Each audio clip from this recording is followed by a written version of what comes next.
أعوذ بالله من الشيطان الرجيم. بسم الله الرحمن الرحيم. أستغفر الله ربي وأتوب إليه.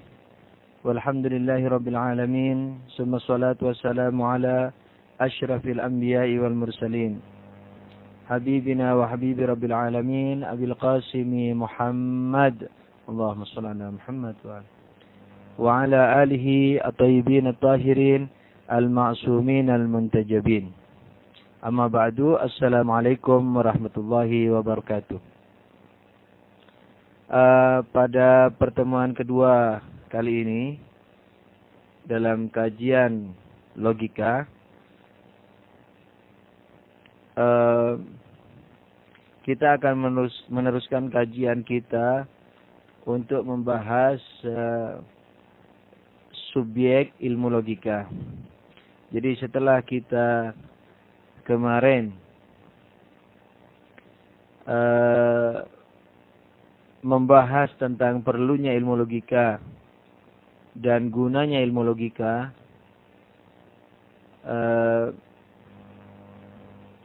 kali ini dan setelah kita juga selesai atau mengetahui bahwa ilmu logika ini adalah ilmu yang memberikan arahan kepada kita terhadap berpikir benar dan berpikir itu secara global pada dua hal, yaitu apa itu dan mengapa demikian, yakni dalam definisi dan argumentasi, di mana sesuai dengan pertanyaan kemarin bahwa seperti who, how, kemudian when, where, itu jawaban atau dalil daripada jawaban terhadap pertanyaan-pertanyaan itu adalah masuk dalam argumentasi. Jadi pertama sekali, W itu bukan hanya 5, masih banyak lagi. Yang kedua, bukan hanya materi, sehingga bisa selalu ditanyakan dengan where, when, atau how dalam artian materi. Jadi masih banyak lagi pertanyaan-pertanyaan yang tidak bisa diwakili dengan 5W itu. Nah, namun demikian secara menyeluruh dibagi pada dua saja kita berpikir itu, yaitu untuk mencari tahu hakikat sesuatu dan mencari tahu dalil ditetapkannya sesuatu atas sesuatu yang lain. Oke, saya tidak akan memperpanjang pelajaran pertama, kecuali nanti kalau ada pertanyaan lagi silahkan. Untuk yang kali ini adalah pembahasan terhadap subjek ilmu logika. Nah, sebenarnya subjek ilmu logika ini juga bisa dikatakan objek ilmu logika, yakni dalam tatapan kita, dalam pandangan kita,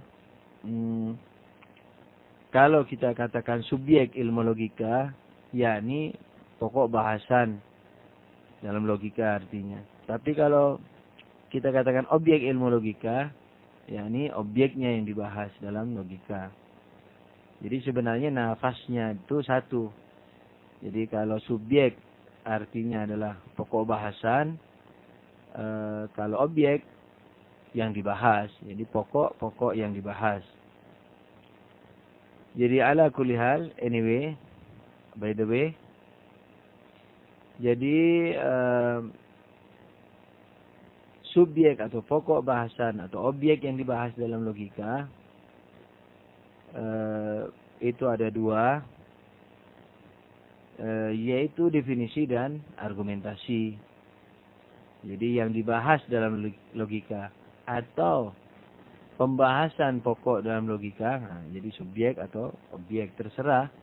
Yang penting sudah dipahami kalau dikatakan subjek adalah pokok bahasan. Kalau dikatakan objeknya, yakni yang dibahas. Itu ada dua. Yaitu apa? Yaitu definisi dan argumentasi, tidak lebih. Oleh karena itu, inti logika itu ada pada dua bahasan itu, yaitu bahasan logika dan bahasan definisi dan bahasan argumentasi. Sedangkan bagian ketiga yang memuat di 5 ilmu itu sebenarnya memperdalam lagi masalah-masalah argumentasi untuk mengantar pelajar memasuki nuansa atau kajian filsafat. Jadi kalau misalnya di pesantren untuk menjadi mujtahid atau ayatullah dalam fikih dan usul fikih, itu cukup mempelajari bagian pertama yaitu definisi dan bagian kedua dalam logika yaitu argumentasi. Tidak perlu mempelajari, tidak wajib yakni mempelajari bagian ketiga yang dikenal dengan 5 ilmu. Tapi kalau untuk mempelajari filsafat, orang atau seorang pelajar harus mempelajari bagian ketiga juga. Jadi dengan demikian, kembali kepada masalah kita. Jadi pokok bahasan dalam logika hanya 2 saja, yaitu apa? Definisi dan argumentasi. Kenapa begitu? Karena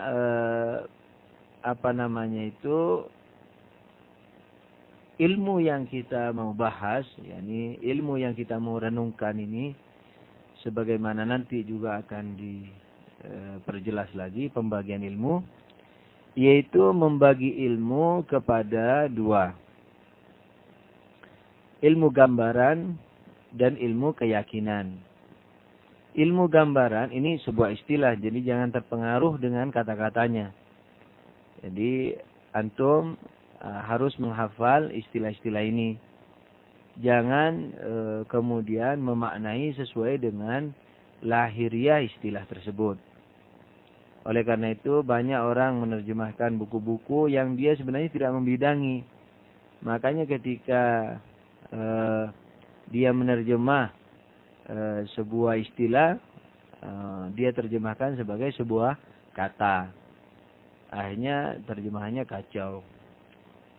Nah ini termasuk yang istilah-istilah adalah ilmu gambaran atau ilmu keyakinan. Jadi kalau dalam bahasa Inggris ilmu gambaran itu disebut konsep. Kalau dalam bahasa Inggris ilmu keyakinan itu disebut essence.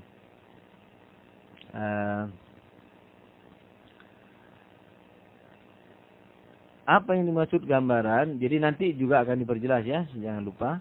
Yang dimaksud ilmu gambaran adalah pahaman-pahaman yang ada dalam akal kita yang tidak memiliki berita,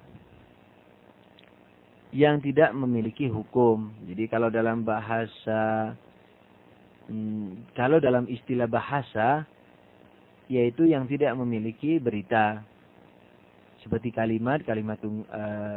seperti kata yang tidak memiliki subjek, yang tidak memiliki predikat, katakanlah gitu.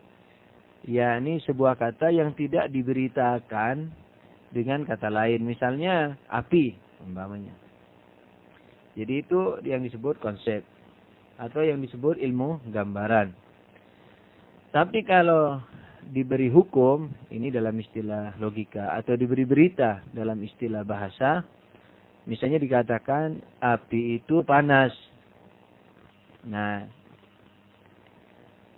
ilmu kita terhadap kata ini, terhadap makna dari kata ini, yakni api itu panas, itu dikategorikan sebagai ilmu keyakinan.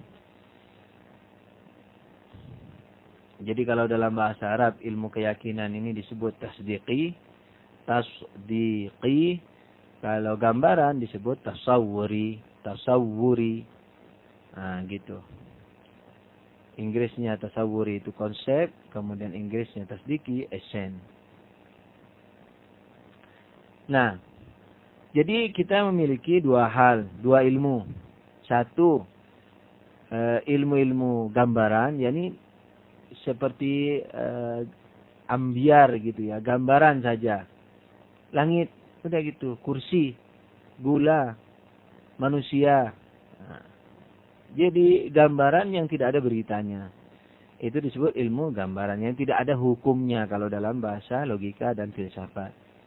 Jadi seperti api itu tadi.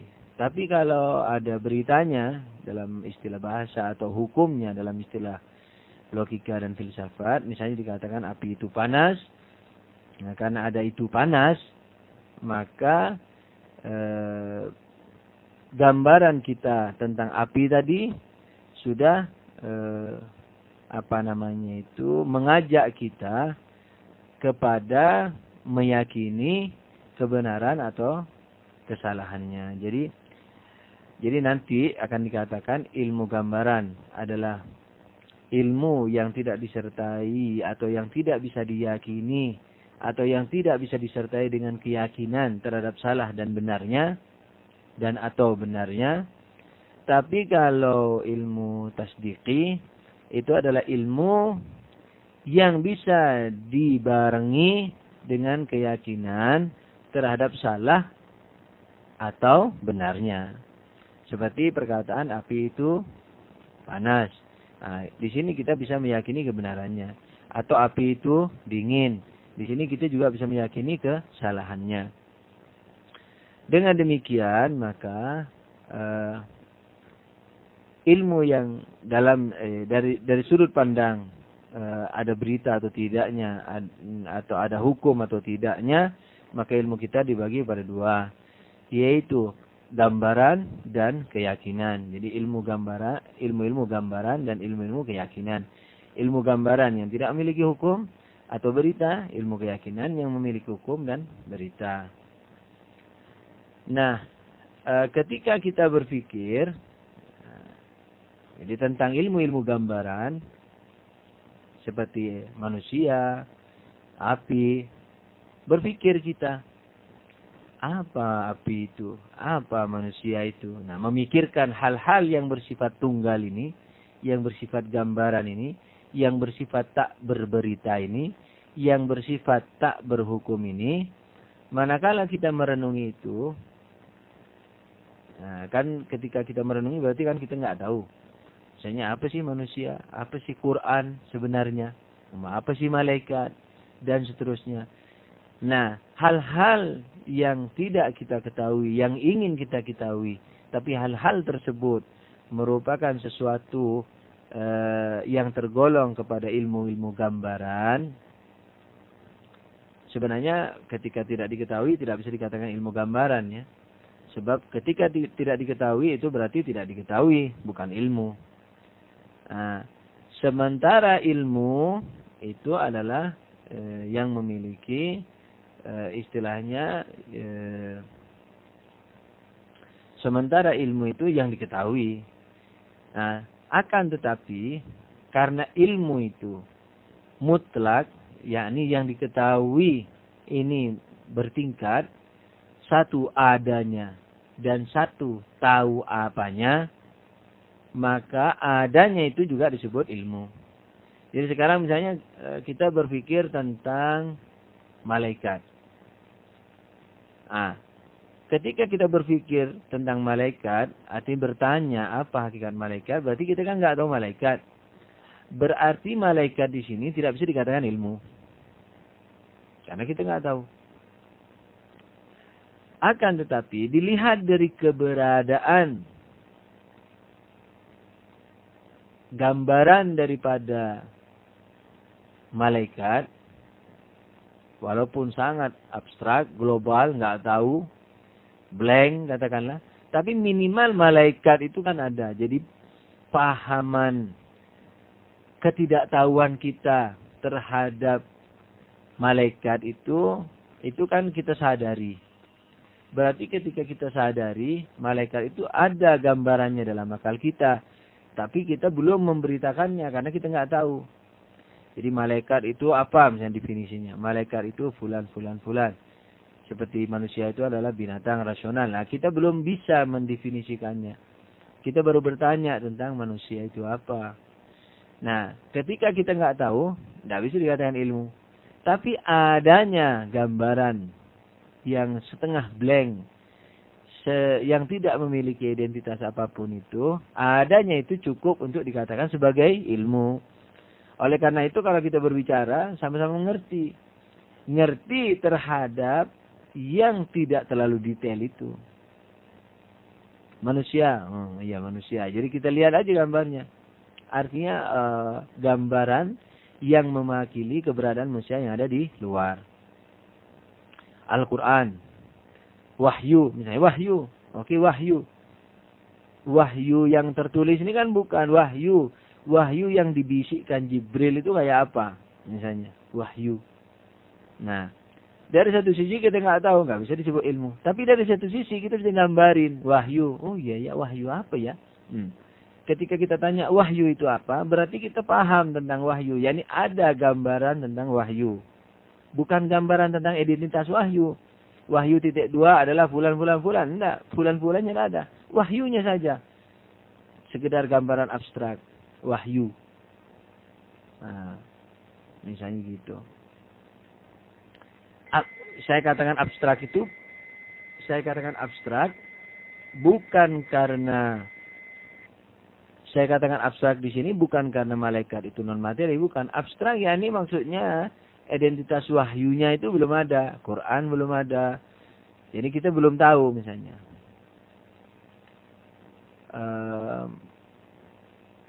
Apa saja bukan harus non materi, misalnya keris umpamanya. Atau misalnya racun. Oke, racun. Kita kan punya gambaran tuh racun. Tapi sebenarnya tidak tahu hakikat racun itu apa. Jadi gambaran abstrak tentang racun. Jadi setengah blank lah kalau istilah saya. Jadi dari satu sisi ada pengertian racun. Dari satu sisi ada ketidaktahuan hakikat racun. Nah, dalam kenyataan, apapun yang ada dalam akal kita itu bisa disebut ilmu. Sekalipun setengah blank tadi, non-identitas. Jadi tidak beridentitas, tidak berberita, tidak berhukum. Nah, itu juga disebut ilmu. Ilmu-ilmu itu disebut ilmu gambaran. Nah, tapi ketika sudah berberita, misalnya manusia adalah binatang rasional, keris adalah fulan, racun adalah fulan, wahyu adalah fulan. Kemudian malaikat adalah fulan misalnya. Nah, di sini kalau kita kalau sudah ada definisinya, ada beritanya, ada hukumnya, berarti sudah keluar dari ilmu gambaran. Sekalipun sama-sama malaikat. Yang tadi malaikat blank, yang sekarang malaikat adalah fulan. Nah, malaikat yang adalah fulan ini disebut ilmu keyakinan.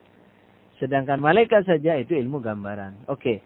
Sekarang ketika kita merenungi tentang ilmu gambaran ini, jawabannya diarahin. Yani renungan kita, berpikir kita diarahkan oleh apa yang disebut logika. Kemudian hasilnya apa? Definisi. Jadi hasil renungan manusia terhadap pertanyaannya, terhadap jawaban atas pertanyaannya, apa hakikat itu? Nah, itu disebut dengan apa? Definisi. Jadi apa hakikatnya misalnya? Definisi. Apa hakikat daripada fulan? Nah, jawabannya itu disebut definisi. Begitu.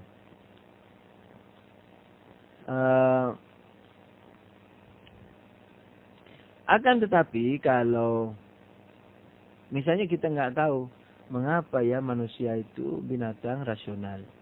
Nah, ini kan bertanya juga nih. Direnungi. Jawabannya itu juga merupakan kesimpulan, merupakan hasil dari penyusunan premis-premis. Misalnya premis minor, premis mayor. Premis minor adalah yang individual. Kalau mayor adalah yang universal. Individual misalnya seperti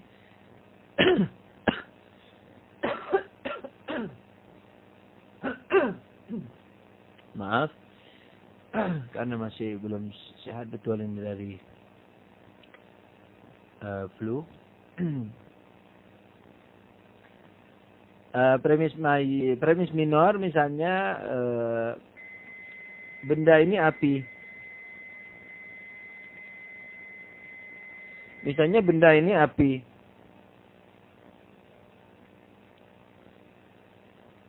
Terus, atau ini adalah api. Atau benda ini api.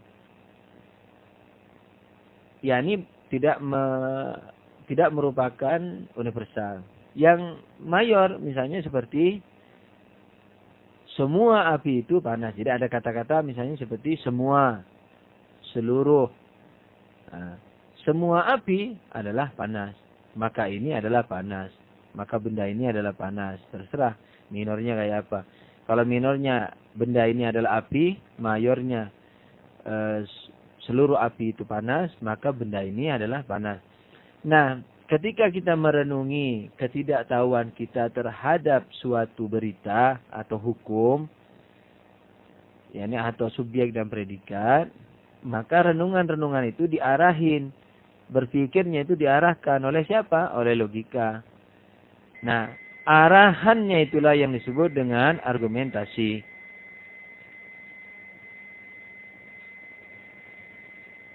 Arahan itulah yang disebut dengan argumentasi. Untuk arahan ilmu gambaran disebut definisi. Untuk arahan terhadap ilmu-ilmu keyakinan disebut dengan argumentasi. Oke, kita baca dulu. Subjek ilmu logika. Yang menjadi subjek atau pokok bahasan ilmu logika adalah definisi dan argumentasi.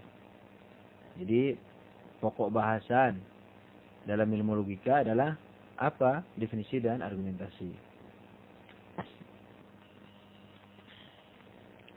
Tadi sudah dijelasin ya. Kenapa demikian? Karena perenungan itu ada terhadap dua hal, yakni satu, hal-hal yang belum diketahui yang bersifat gambaran, dan hal-hal yang belum diketahui yang bersifat apa? Pemberitaan atau hukum atau keyakinan atau yang bisa diyakini. Nah, ketika berpikir yang pertama, hal-hal yang bersifat gambaran, itu disebut apa? Definisi. Hal-hal yang perenungan terhadap hal-hal yang berhubungan dengan keyakinan atau berita atau hukum, itu disebut argumentasi. Kita teruskan bacanya. Maka dari itu kadangkala yakni logika membahas tentang ilmu-ilmu gambaran. Dalam kurung tasawuri, ini bahasa Arab, konsep bahasa Inggris. Ilmu-ilmu gambaran, yakni belum ada beritanya. Yakni kepahaman yang belum terhukumi atau kepahaman tunggal. Nah, di bawah dijelaskan lebih jelasnya, catatan kakinya itu, pahaman tunggal itu apa? Lihat pembagian ilmu logika, lihat pembagian ilmu kepada gambaran dan keyakinan. Nanti akan datang di belakang, ya, atau habis satu pelajaran lagi, insyaallah kita akan bahas itu. Nah,